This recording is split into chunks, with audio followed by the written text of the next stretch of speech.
یا اللہ یا اللہ اس مبارک سفر کو قبول فرما، یا اللہ یا اللہ یا اللہ جس میں جو دعائیں مانگی ان کو تو قبول فرما، ان کا تو ظہور فرما،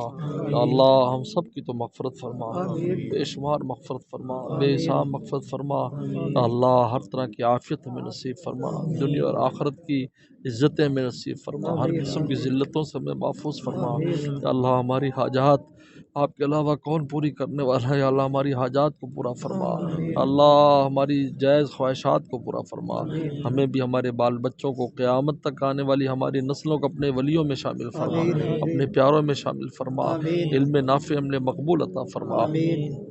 یا اللہ ظاہری باطنی ہر طرح کے صحت نصیب فرما، یا اللہ تمام ہمارے مرحومین مرحومات والدین اساتذہ مشائخ عزیز و اقارب سب کی مغفرت فرما، یا اللہ دوست احباب کی مغفرت فرما، یا اللہ ہمارے متعلقین متعلقات کی مغفرت فرما، یا اللہ تمام بیماروں کو شفا عطا فرما، ہر طرح کی پریشانیوں کو دور فرما، یا اللہ حاجی کا استقبال کرنا یا اللہ سنت ہے دوست، یا اللہ اس سنت کو پورا کرنے سنت کا نور ان سب کو عطا فرما، یا اللہ اس سفر کو بار بار ہمیں ایسے اسفار نصیب فرما، عافیت اور کرم کا معاملہ فرما، یا اللہ جو بھی دوست کی جو خواہش ہے اللہ جو حاجت اپنے خزانوں سے پوری فرما، جن نے دعاؤں کے لیے کہا ہے ان کی حاجات کو پورا فرما، ربنا تقبل منا انک انت السمیع العلیم، صلی اللہ تعالی علی خیر خلقہ محمد و آلہ وصحبہ اجمعین، آمین۔